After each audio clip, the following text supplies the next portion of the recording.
Spinky Sulks, a story by William Steig.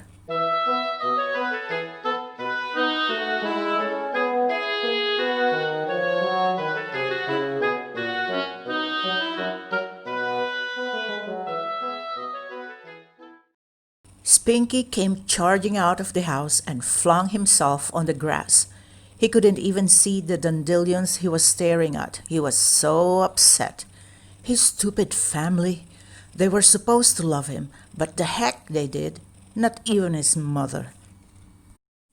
In a while, his sister Wilhelmina came out and said, "I'm sorry I called you Stinky, Spinky." Spinky didn't answer. "Spinkalink," she said, "I apologize." Spinky still didn't answer, so she went back inside. "Now she apologizes," he muttered. A little later, Spinky's brother Hitch appeared and touched him with a finger. Spinky shook it off. "You were positively right," Hitch said. "I looked it up. Philadelphia is the capital of Belgium." Spinky turned his back. His brother's slimy voice was more than he could bear. "Spinks, it's lunchtime," said Hitch. "Mama wants you in the house." Instead of answering, Spinky went and climbed the big tree. His parents were watching from the window. "Poor kid, he's so sensitive," said his mother. "I better go talk to him, Harry." "Ruby, don't," his father said. "He needs to simmer down. He's got no reason to sulk." When it started getting dark, Spinky's mother came outside. She kissed him over and over and told him she loved him with all her heart, ever since the minute he was born, and even before that. Then she covered him with a blanket and kissed him again, and it was no fake kiss. But Spinky lay there like a stone. He wasn't interested in kisses that came too late. The next morning, when Spinky's father left for work, Spinky was nowhere in sight. 2 seconds later, he was in back of the house kicking a kerosene can. "Some father," he snorted. At noon, Spinky's mother brought him a tray. Spinky didn't even look at her. All of a sudden, they're being nice, he thought. When she came back, the tomato soup and the asparagus were still there, but the crullers and the grapes were gone. Hitch and Wilhelmina kept finding Spinky in different places. They'd try to pry a word out of him, or they'd just pass him by. Hitch got down on his ugly knees once and begged to be forgiven for anything he had ever done that Spinky took exception to. This only made Spinky loathe him all the more.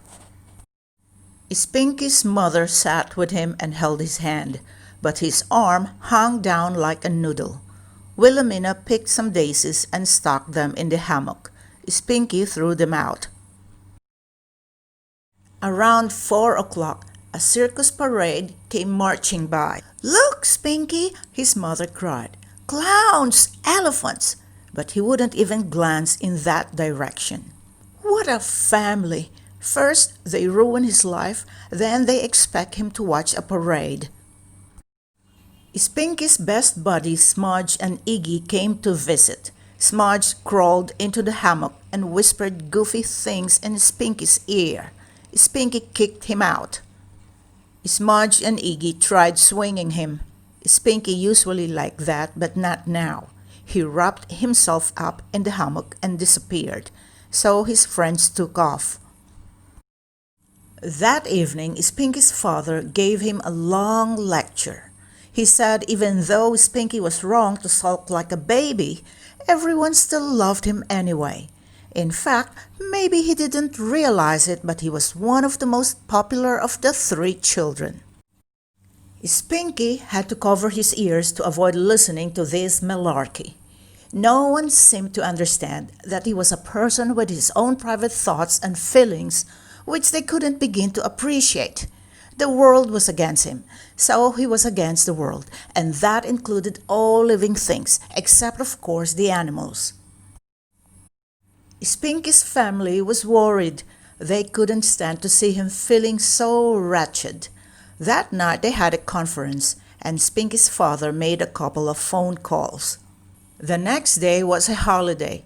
The sun was radiant, the birds were happy.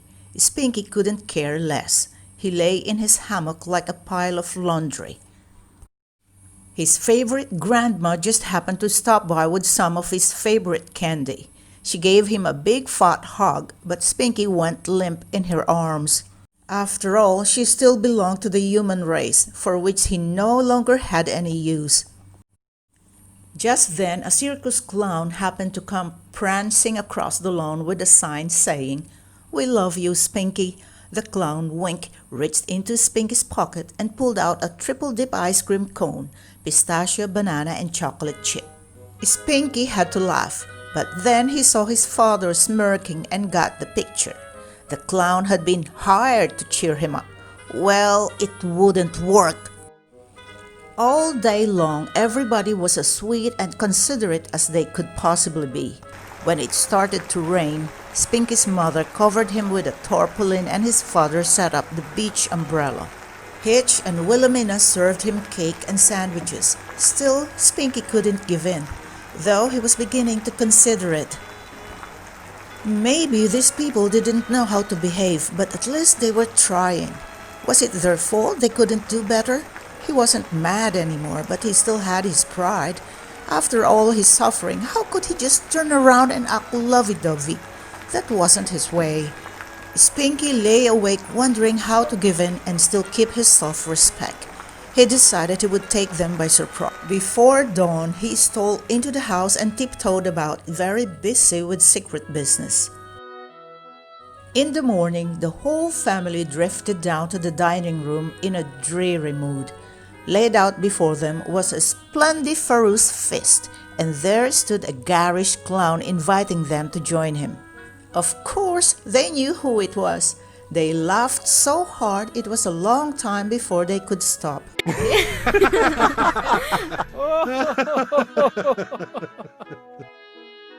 After that, Spinky's family was much more careful about his feelings.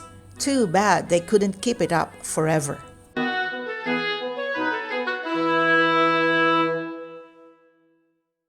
Hi, if you like this video, please give this a like and hit the subscribe button and click the bell icon to get notified whenever I release a new video.